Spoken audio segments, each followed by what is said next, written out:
At 7:14 a.m., a 24-year-old wakes up in a furnished apartment in a city he didn't choose and opens his banking app. The trust distribution hit last night, $4,000. Same as last month. Same as the month before. He has a meeting at 10 with his trustee to discuss whether he can access an additional disbursement for a graphic design course he wants to take. The trustee's name is Gerald. Gerald will say he needs to review it against the distribution standard. He already knows this. At 6:48 a.m., a 58-year-old is already on his second call. A capital reallocation memo landed in his inbox at 11:47 the previous night. The investment committee convenes at 9:00. Before lunch, roughly $200 million moves. He will be the final signature. The call he is on right now is with the family's legal counsel about whether that movement triggers a GST tax exposure. No one flagged in the first draft. The answer is yes. Someone is being woken up in a different time zone. Same family, 2 mornings. 2 completely different kinds of power. What changes between those 2 points on the ladder is not the address, not the car, not the wardrobe. What changes is decision rights, accountability, and information access. The inheritor knows what he receives. The architect knows what everything costs, what it's structured to avoid, and who answers when it goes wrong. This video tracks a single day across every tier of that ladder: inheritor, junior principal, operator, principal, architect. And at the far end, the patriarch or matriarch in legacy mode, no longer running the structure, but still its gravitational center. For each tier, you will track the same anchors: the morning, the first call and who was on the other end, the capital decision and the exact dollar figure, lunch and what it actually means, the defining afternoon meeting, the evening cost, emotional or social, the one constraint that defines the tier, and the one thing each tier learns too late about the rung above. The emotional thesis holds across all of them. The higher you climb, the less your day belongs to you. What you gain in power, you surrender in freedom. That trade is real. It does not soften on the way up. He wakes up at 8:40. There is no alarm. The trust distribution does not require his presence. It arrives the same way weather arrives. $4,000, sometimes 8, sometimes 12, depending on which quarter it is, and whether Gerald has approved the variance request he filed 6 weeks ago. The variance request is for a graphic design certificate program. The program costs $3,200. Gerald has not yet decided. The first call is at 10. Gerald's assistant sends a calendar invite with a dial-in number and a PDF of the distribution summary attached. The PDF shows what came in. It does not show what is held, what is invested, what the trust earned last year, or what the principal balance is. He is asked about the principal balance twice. Gerald explains that the terms of the trust do not require that disclosure to a current beneficiary.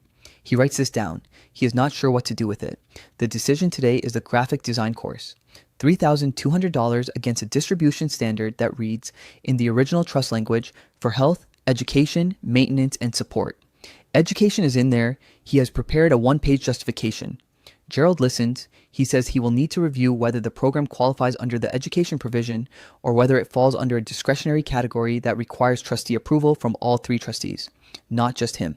There are 3 trustees. One is a bank, one is his father's former attorney, one is Gerald.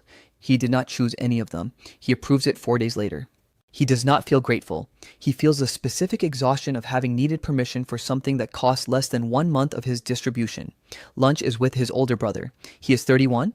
He has been in the family meetings for 2 years. He explains, over sandwiches, that the trust has a distribution standard for a reason, that the guardrails are not punitive, that the family's estate attorney spent 11 months drafting the incentive provisions so that no beneficiary could access the principal before 35 without demonstrating financial literacy through a set of benchmarks nobody explained to him when he turned 21.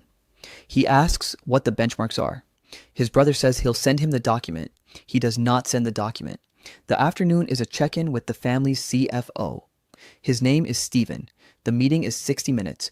30 of it is Stephen reviewing the last quarter's distributions across all beneficiaries. 10 of it is a conversation about values and intent that feels like a performance review for a job he never applied for. The remaining 20 is Stephen explaining a new financial education curriculum the family office is rolling out for beneficiaries in the inheritor tier. The curriculum takes 8 months. Completion unlocks access to a quarterly investment report, not decision rights. The report. He goes home. He is not lonely in the traditional sense. He is surrounded by friends who do not know he has a trustee. The friends complain about rent. He does not explain that his rent is covered. He does not explain Gerald. There is a version of his life that looks simple from the outside. Inside it, he is learning, slowly and without a syllabus, that the structure was built to protect him from something and that nobody told him what that something was. The one thing he cannot do: change the distribution amount, access the principal, or replace Gerald. The one thing he is learning, whether he knows it yet or not, is how governance is actually designed and why the people who built it made the choices they made. That knowledge is the door to the next tier. It does not open from this side. The junior principal wakes up at 7:05. He has a standing 7:30 with the family office CEO. His name is David Chen. The call is 15 minutes. David gives him a summary of 2 items on today's agenda. One is a co-invest opportunity in a regional logistics company. The ask is $500,000 from the learning portfolio, a sidecar structure approved by the investment committee 18 months ago with a $1 million annual ceiling. The other item is a follow-up on a philanthropic allocation he proposed last quarter that is still sitting in the family council queue. The co-invest memo is 12 pages. He read it last night. He has questions about the cap table. He marks 3 things he wants to ask the deal team. He knows that asking the right questions matters as much as the answer. The family office CIO, a man named Patrick Okafor, has made this clear in ways both direct and indirect. He is being evaluated not on the outcome of the $500,000, but on how he reasons in the room. Lunch is with an estate planning attorney, not for pleasure. The attorney, whose hourly rate is $950, is walking him through the structure of a generation-skipping trust the family is considering for the next layer of beneficiaries. He is not the decision maker on this. He is being educated on it so that when the family council votes, he understands what he is voting on. The conversation covers GST exemption amounts, dynasty trust provisions, and the difference between a directed trust and a discretionary trust. He takes notes. He will not remember all of it. He will remember enough. The afternoon is the family council education session. 8 people in a conference room with a screen showing a presentation built by an external governance consultant. The session covers investment policy statement basics, manager evaluation criteria, and the family's stated purpose document. His cousin asks a question that is actually a complaint phrased as a question. The facilitator handles it. He watches how the facilitator handles it. He files that too. He goes home to his partner, who works in healthcare and does not fully understand why today's lunch costs $950 an hour for someone else to talk to him. He does not explain it well. The tension is not about money. It is about a world with its own language that he is only partly fluent in, and the daily work of translating between the two. The one thing he cannot do: override the investment committee or the trustees. The co-invest approval requires IC sign-off regardless of what he thinks of the memo. His recommendation goes in, the committee decides. The one thing he is learning is that in this structure, a well-written memo with a clear recommendation and documented reasoning is not just paperwork. It is how you accumulate trust. An accumulated trust is how decision rights eventually transfer. The operator's alarm goes off at 6:15. He manages a $75 million equity sleeve and a philanthropic budget of $12 million annually. This morning, a capital call notice came in at 5:47 a.m. from a private equity GP, $12 million due in 31 days. He forwards it to the controller before he has finished his coffee. The first call is at 6:45 with the CIO and the controller. They cover 3 items: the capital call mechanics and liquidity source, a manager on the equity sleeve whose rolling 3-year alpha has turned negative and who is now formally on a watch list he initiated, and a rebalancing trade that needs execution today because the sleeve drifted 4 percentage points outside its policy band when rates moved last week. The trade has 7-figure consequences in either direction. He approves it on the call. The controller confirms execution by 9 a.m. Lunch is a working meeting with a nonprofit partner. The foundation he oversees is deploying $3 million into a workforce development initiative. The nonprofit's executive director wants to discuss milestone metrics and the second tranche timing. He has read the program officer's due diligence report. He has questions about governance at the nonprofit level. The executive director answers 3 of them well. The 4th answer concerns him. He notes it. He does not say this out loud yet. The afternoon is the investment committee. He is presenting the manager watch list and the rationale for termination. The manager has run money for the family for 9 years. The relationship predates his role. 2 members of the IC have personal history with the GP. He presents the data, the performance attribution, the attribution against benchmark, the conversations he has had with the manager over the prior 2 quarters, and what changed or did not change in each one. The room is quiet in the specific way rooms get quiet when a decision is expensive and social and financial at the same time. They vote to terminate. He will make that call tomorrow. Tonight, he thinks about it, not because he doubts the decision, because he knows the GP will ask what changed. And the honest answer is nothing changed. The numbers were always saying what they are now saying. He just now has a standing to act on what they say, the one thing he cannot do. Change the overall allocation targets or restructure the investment policy statement. Those are set at the principal level and above. He executes within a framework he did not design. The one thing he is learning is how to communicate risk upward in a way that earns him a seat in the conversation where the framework itself gets decided. The principal wakes up at 5:50, not because the calendar requires it, because the calendar requires it. The first call is at 6:30 with the CIO and the family office CEO. The agenda has 2 items. The first is a re-underwrite on a $23 million allocation to a real assets manager whose thesis has drifted in ways that are subtle enough to argue about and consequential enough to act on. The second is a hiring decision on a new fixed income manager. The shortlist has 3 names. The fee differential across the 3 is $180,000 annually. The performance differential is theoretical until it isn't. He makes the call to re-underwrite. The re-underwrite will take 6 weeks, cost $40,000 in legal and diligence fees, and may result in a full redemption. The room on the call knows this. Nobody says it first. He says it first. The governance costs are not small, and they are not optional. Legal, tax structuring, reporting, the outside auditor who reviews a consolidated statement every quarter. The overhead of running a family office at this scale is $1.4 million a year before a single investment decision is made. He knows this number the way a homeowner knows the mortgage. It is not a surprise. It is the cost of the architecture. Lunch is with his brother. They have been principals together for 4 years.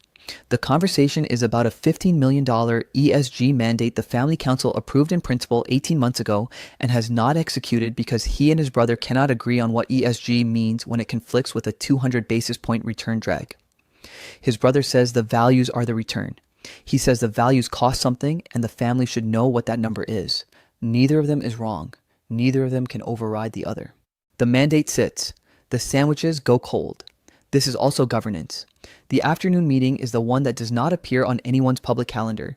It is the investment committee and the family council in the same room, which is not a standard structure and which their governance consultant has told them twice is a design flaw.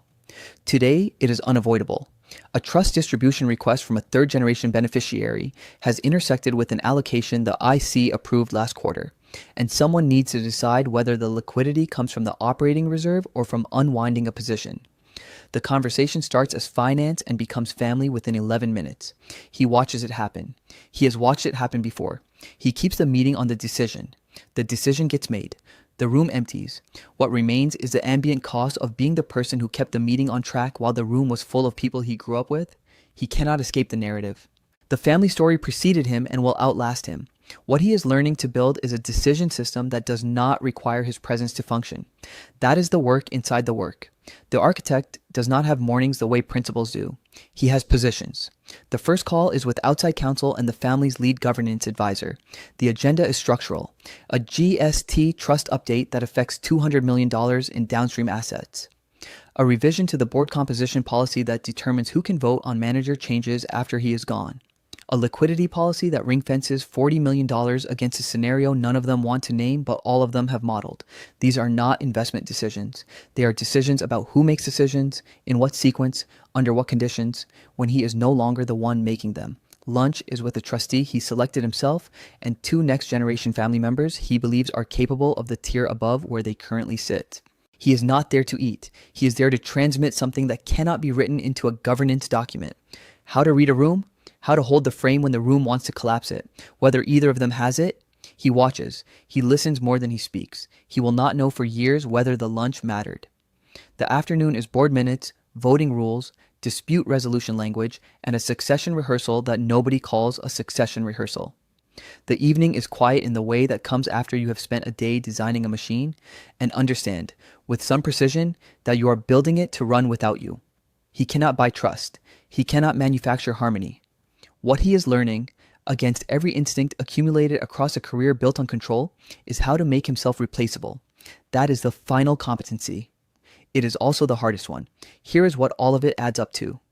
As the tier rises, the capital figures grow and the personal radius shrinks. Your calendar becomes governance. Your relationships carry incentive structures you did not fully intend.